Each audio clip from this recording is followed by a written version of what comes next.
Why did GAC not say that only true breeding varieties, but not hybrids of BT cotton, would be permitted in India? There would be a cheaper option for farmers who could save seeds for the next harvest. With hybrids, companies make money, since farmers have to buy new BT cotton seeds every year. We need to know from the GAC how approval for commercial cultivation was granted when so many state and district level committees were not set up, as required by the rules set up under the Environmental Protection Act. The GAC must also fix responsibility for the failed cotton crop and make Mexico Monsanto compensate those farmers who have suffered losses. This is required under the Indian law, the Protection of Plant Variety and Farmers' Rights Act 2001. The DGIR, which is a statutory body, has established a clear case against Mexico Monsanto.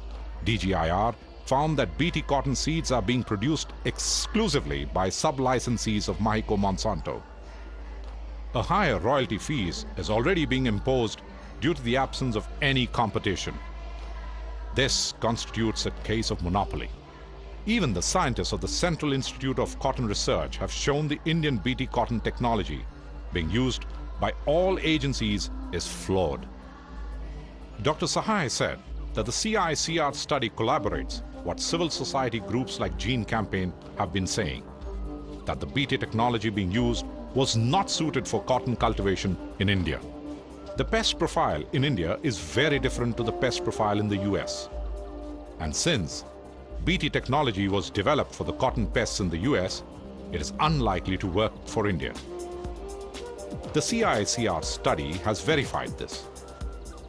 Moreover, the BT cotton technology was essentially developed for the well-off cotton growers in the United States of America, a temperate country where 2% of the population are engaged in agriculture and everyone has large land holdings, where insurance and credit availability are no issues, and where agriculture subsidies are so huge that the farmer's ability to try risky technologies is substantial. Monsanto is now promoting its second BT cotton, Bollgard 2. It is known that if the old and new BT cotton varieties are cultivated together, the development of resistance in the bollworm will be very rapid and the technology will fail even faster than predicted earlier. Yavatmal district का main crop जो है cotton है। अभी BT आने की वजह से हमारी होप बढ़ गई थी, समृद्धि तो आई नहीं, नुकसान हुआ है। The problem of farmers' indebtedness was so acute that the Prime Minister himself had to go to the area and announce a relief package for them.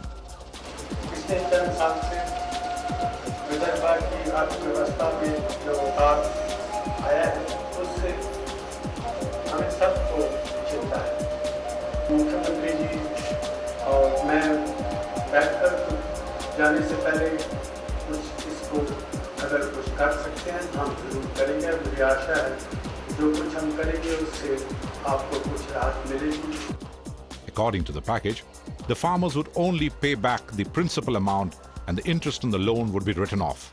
सरकार टिकून येते, मुख्यमंत्री आले का हो आले काय तर तुम्हाला जर पॅकेज दिलं आम्ही काय तर 150 कोटीचं पॅकेज दिलं, हा 25,000 रुपये माफ कर्जावर तुम्हाला व्याज माफ, तर तो कास्तकार खूप सुधारते, खूप आनंद वाटते त्याला, आपलं व्याज माफ झालं, परंतु पिल्लू त्याच्यातून काढते का 25,000 रुपये माफ झालं का क्रॉप लोनचं दीर्घ मुदतीचं नाही। आज आपण म्हणतोय की आपण मोठ्या प्रमाणावर लोकांना कर्ज पुरवठा करा, मी म्हणतोय तुम्ही 0 इंटरेस्टवर कर्ज पुरवठा करून बघा, तरीही पैसे परत येणार नाही। On the other hand, the Chief Minister of Maharashtra was forced to tell the farmers that instead of cotton, they should cultivate some other crop. In reply, a local leader and a member of Zilla Parishad, Tukaram Bhasme, claimed, ये बात बोलने के लिए सही है कि अगर तुमको नहीं पुरता है तो छोड़ दो, और कहाँ काम है। यहाँ की पूरी व्यवस्था कॉटन के लिए उपयुक्त नहीं होती थी, तो हर हालत में किसान कॉटन को क्यों अपनाता था, और अल्टरनेट का क्रॉप कौन सा क्रॉप है। मुख्यमंत्री जी कह रहे हैं कि वो सोयाबीन चलाए, उसके लिए खेती हमारे विदर्भ की और पूरे इसमें की पूरी खेती सोयाबीन के लिए लायक है, और जहाँ तक फिर फसल और मार्केट का सवाल है तो क्या गारंटी है कि सोयाबीन का भी दाम कल किसानों को अच्छा मिले। Farmers had been growing cotton for last 100 years, but had never faced such a problem. The problem arose only after they started growing BT cotton. India has been the land of cotton. Let India decide what cotton it would grow. The farmers are India's wealth. India must protect their interests. What should be done now? How should we proceed in this? We need to know exactly what the situation is with BT cotton. There has to be a review, and until that review is completed, all BT cotton cultivation must stop. Till we know exactly what the extent of the failure is, where it has failed, where it has succeeded, and how to continue. And the government will have to declare itself. It has to state very clearly where it stands. Does it stand on the side of the farmers of this country, or is it going to allow the companies to get their own way? Doesn't matter what it costs.